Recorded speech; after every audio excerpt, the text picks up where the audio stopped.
మనం ఒకటి తలిస్తే ఈ శివయ్య ఒకటి తలుస్తున్నాడు. ఎవరినైతే చూడకూడదు అనుకుంటున్నాము వాళ్ళని పదే పదే చూపిస్తున్నారు. ప్రశాంతంగా దేవుణ్ణి చూసే అవకాశం కూడా లేకుండా పోతుంది. అంత మా కర్మ.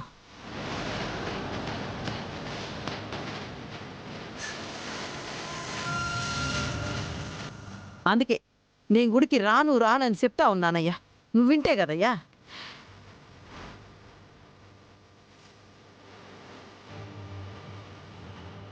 ఇలాంటిదో జరుగుతుందని ఇంట్లో అపశకునం ఎదురై అయినా వచ్చా. ఏంటో ఈ కర్మ.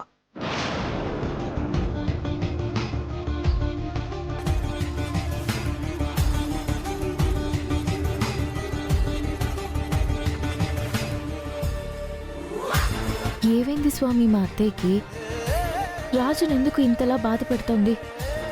ఖచ్చితంగా మా అత్తయ్య మనసైతే ఇది కాదు, ఏదో జరుగుతోంది.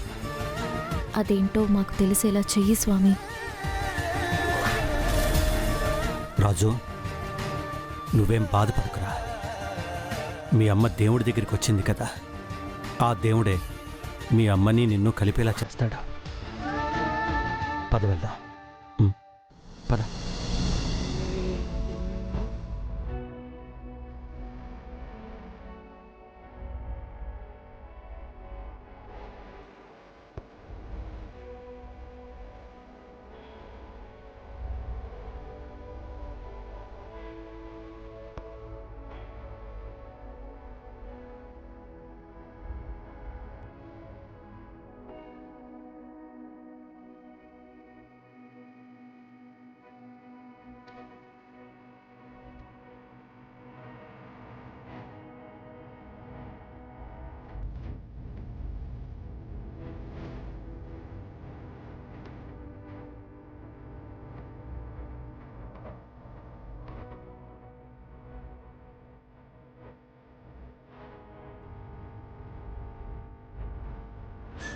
మమ్మీ, రాజు అంటే అస్సలు పట్టనట్టు తిరుగుతున్నారు.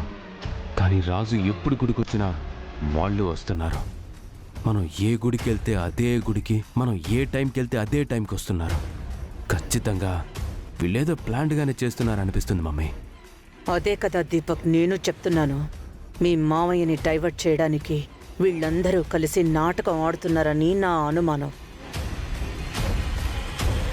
మమ్మీ, ఈరోజు వాళ్ళ నాటకానికి తెర దించేద్దాం మమ్మీ.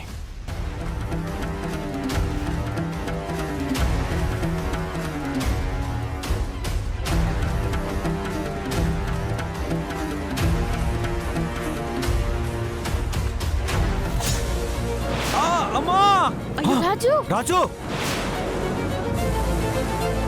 రాజు! ఒరే అయ్యా! ఒరే అయ్యా! నానా, రక్తం! ఒరే అయ్యా! ఆ సైడ్ తీసుకురా. ఏంటైనదిరా రాజు! ఏంటైనది?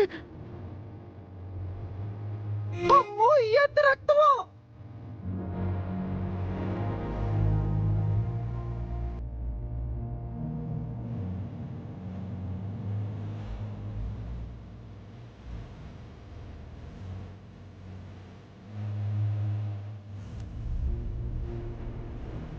సూత కూర్చున్నావేంటి? వెళ్ళి పసుపు తీసురా.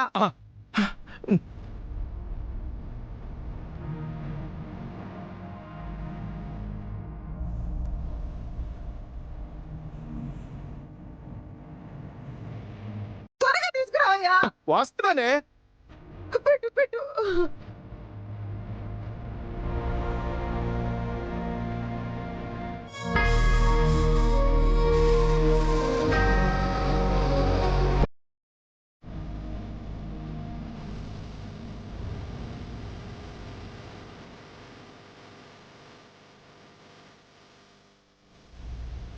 ఏం కాదులేరా నాయన. నువ్వేం కంగారు పడకరా, తగ్గిపోతుంది. తగ్గిపోతుందిలే.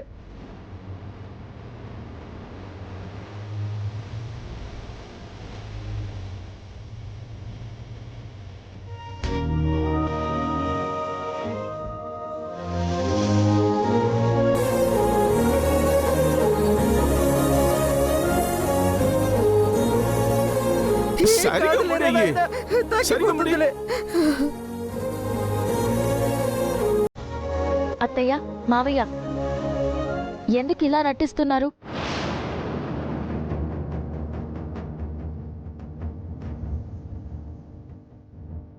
రాజు మీద కడుపులో ఇంత ప్రేమని దాచుకుని కళ్ళల్లో మాత్రం ఇంత ద్వేషం చూపిస్తున్నారు.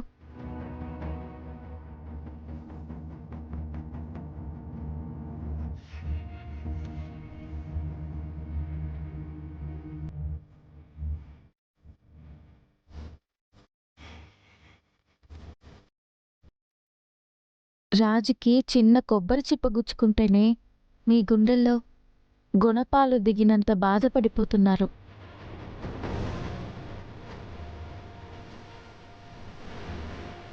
కానీ రాజు ఎదురైతే మాత్రం రాజు గుండెల్లో గుణపాలు దిగేలా మాట్లాడుతున్నారు. ఎందుకు?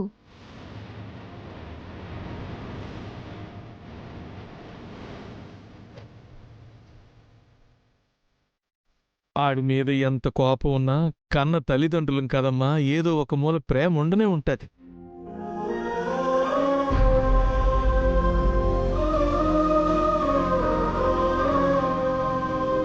అంతెందుకు ఆ శివయ్య కొడుకు తలం నరికేంత కోపం చూపించినా కూడాను అలాగని అదే కోపంతో మొండెను వదిలి వెళ్ళిపోయాడా? లేదే, ఏనుగుని తల తెచ్చి అతికించి బతికించుకున్నాడు కదమ్మా.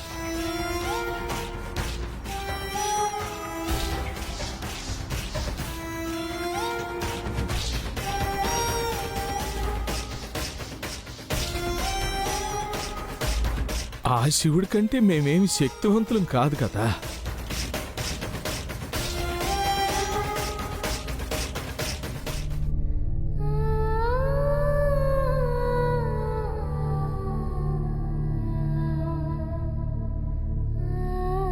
మీలో ఆపుకోలేనంత ప్రేమ ఉన్నప్పుడు వాణ్ణి మీ ఇంటికి రానివ్వకుండా ఎందుకు ఆపుతున్నారు బుచ్చాలు?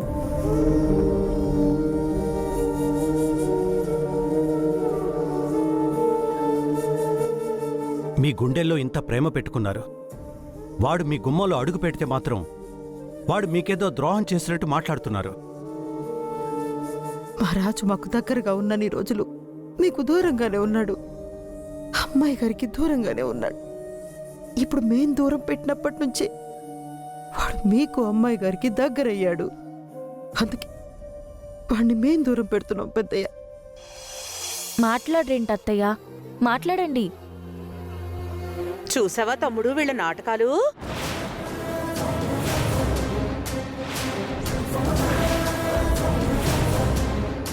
కళ్ళ ముందు కనిపిస్తే కళ్ళల్లో నిప్పులు పడ్డట్టు చిందులేస్తారు. రాజు ఎదురు పడ్డమే ఏదో పాపం అన్నట్టు తిట్టిపోస్తారు. వీళ్ళ నాటకాలు మన ముందు సాగాయి గాని ఆ దేవుడి ముందు సాగలేకపోయాయి.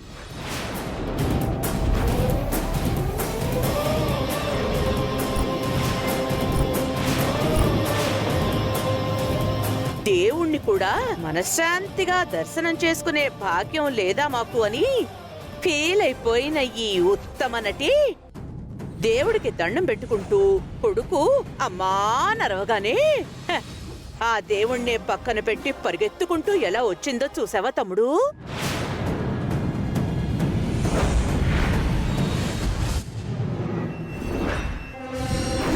ఇదంతా రాజుని నీకు దగ్గర చేయడానికి వీళ్ళందరూ కలిసి ఆడుతున్న నాటకం తమ్ముడు.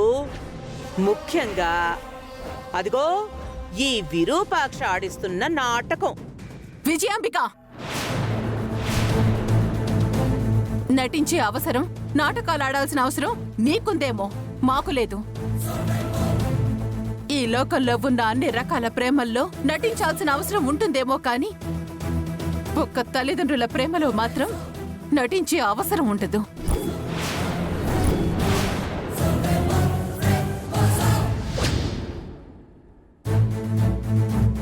ఆ విషయం నాటకాలాడే నీకు అర్థం కాకపోవచ్చు, కానీ ప్రేమ విలువ తెలిసిన వాళ్ళకి ఖచ్చితంగా అర్థమవుతుంది.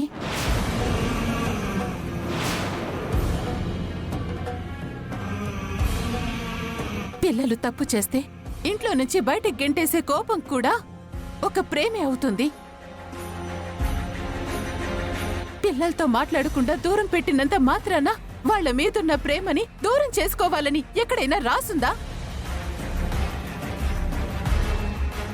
నువ్వు కూడా పేగు తెంచుకునే కదా కన్నావు. నీకు తెలీదా ఆ కన్న పేగు పడే బాధ గురించి? అంతెందుకు, నేనంటే సూర్యకి ఎంత కోపమో మీ అందరికీ తెలుసు.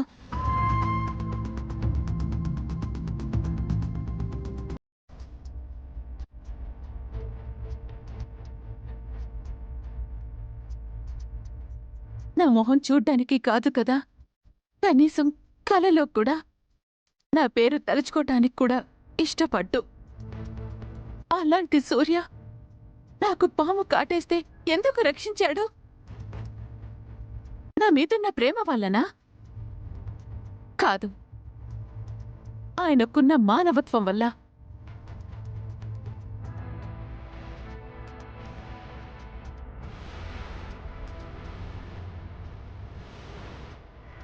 మానవత్వం ఉన్న మనుషులే సాటి మనిషికి కష్టం వస్తే చలిస్తున్నారు. అలాంటిది రాజుకి దెబ్బ తగిలితే వాళ్ళ అమ్మ నాన్న చలించడం తప్పంటారా? అమ్మగారు, మనకెందుకు ఈ గొడవ? అమ్మ అన్న పిలుపు వినగానే, పిలిచింది మన బిడ్డ కాకపోయినా అమ్మ అన్న పిలుపుకి ఏ తల్లైనా స్పందిస్తుంది. నేను కూడా అలాగే స్పందించాను.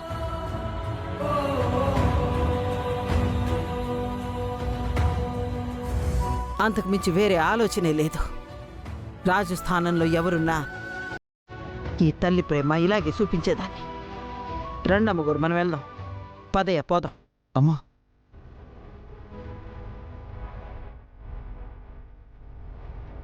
అనవసరంగా ఆ దేవుడి పూజ మధ్యలోనే వచ్చేసాం. అది కానిచ్చినా బాగుండేది.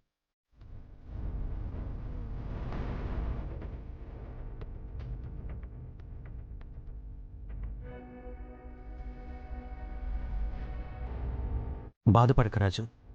ఇలా అయినా మీ అమ్మా నాన్నల ప్రేమని అనుభవించే అవకాశం దొరికిందనుకో.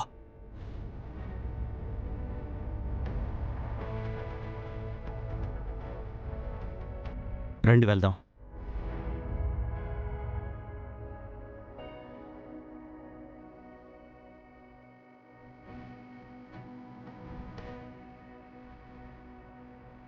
Ajay, first aid box ఇటువు.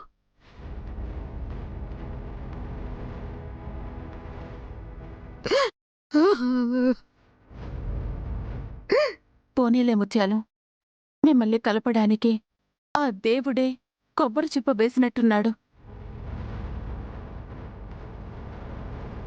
చిన్నగాయనే ముత్యాలు, తగ్గిపోతుంది. స్వామి, మేం చేస్తుంది తప్పు ఒప్పు మాకు తెలీదు. వాడి సంతోషం కోసమే ఇలా చేస్తున్నాము. తప్పైతే మన్నించు, ఒప్పైతే ఆశీర్వదించు.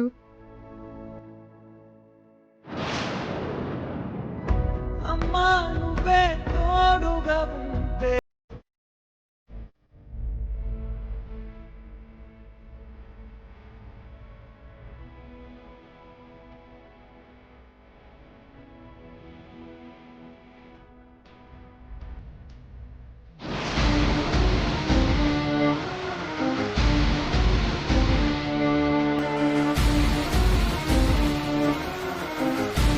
నానా, అమ్మా, మీరు వెళ్ళి ప్రదక్షిణలు చేయండి. నేను రాజు కాలికి బ్యాండేజ్ కట్టి తీసుకొస్తాను. సరేనమ్మా, జాగ్రత్త. వెళ్ళండి. వెళ్ళండమ్మా.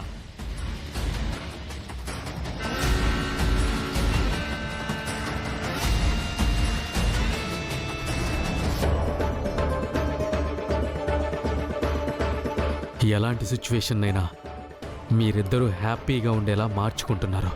మిమ్మల్ని దూరం చేయాలి, మీకు మనశ్శాంతి లేకుండా చేయాలనుకున్న నేను మాత్రం ఏం చెయ్యలేక అన్నీ చూసి కుళ్ళిపోవాల్సి వస్తుంది. గుడి నుండి ఇంటికెళ్లేలోపు ఏదో ఒకటి చెయ్యాలి.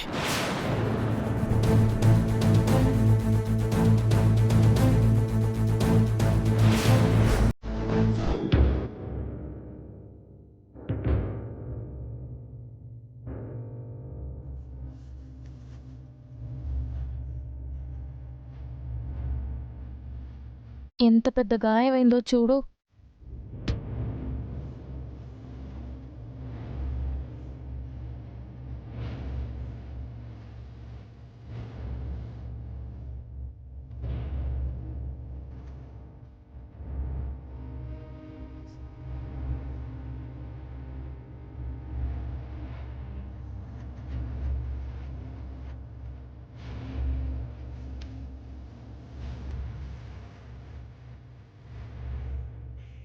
చూసావా రాజు, ఆ దేవుడు ఎంత బాగా ప్లాన్ చేశాడో.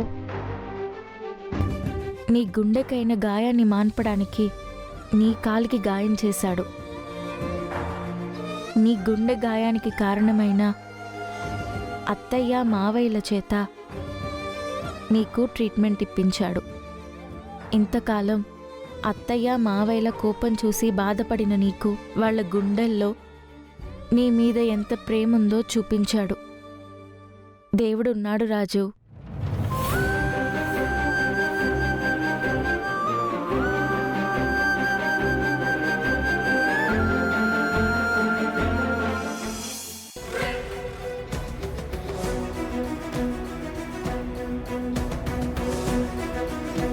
ఇంకా ఇక్కడే ఉంటే ఇలాంటివన్నీ చూడాల్సి వస్తుంది. పదండమ్మ గారు, ప్రదక్షిణాలు చేద్దాం రా అయ్యా.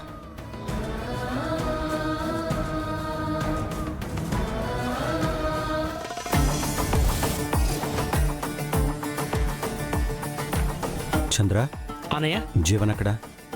అది ఏమో అన్నయ్య.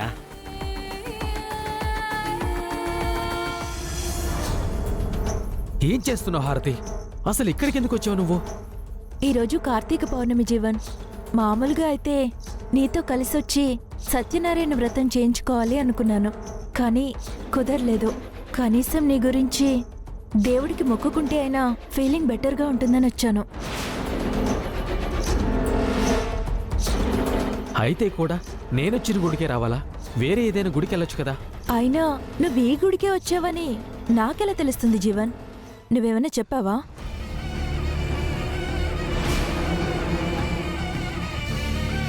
ఆ దేవుడే ఈ కార్తీక పౌర్ణమి రోజు మనం కలిసి పూజ చేయాలి అనుకున్నాడేమో. అందుకే ఇలా ఇద్దరిని ఒకే గుడికి తీసుకొచ్చాడు. హారతి, ఇప్పుడు పూజలు అవి ఇవి కుదరవు. మనం కలవడం వాళ్ళలో ఏ ఒక్కరు చూసినా చాలా ప్రాబ్లం అవుతుంది. నువ్వు ఇక్కడి నుంచి వెళ్ళిపో. కావాలంటే నేను నైట్ ఇంటికి వస్తాను. కుదరదు జీవన్. పెళ్లి విషయంలో నీ మాట విన్నాను కదా, ఈరోజు మాత్రం నా మాట విను. జస్ట్ దేవుడికి దండం పెట్టుకుని ఆశీర్వాదం తీసుకుందాం. ఆ తర్వాత నిన్ను అస్సలు డిస్టర్బ్ చేయను. బా హారతి, నేనెందుకు చెప్తున్నానో అర్థం చేసుకో. ప్లీజ్ జీవన్, నువ్వే నన్ను అర్థం చేసుకో. ప్లీజ్ ప్లీజ్ ప్లీజ్ ప్లీజ్ బా జీవన్. హ, సరే సరే, పద. ఎవరికంటా పడకుండా దేవుడికి దండం పెట్టుకుని వెళ్ళిపోదాం. హ్మ్.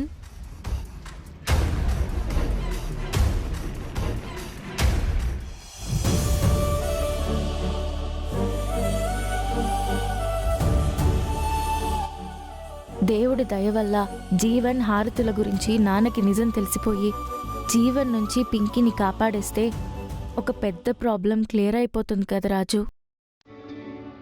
అవునమ్మాయి గారు.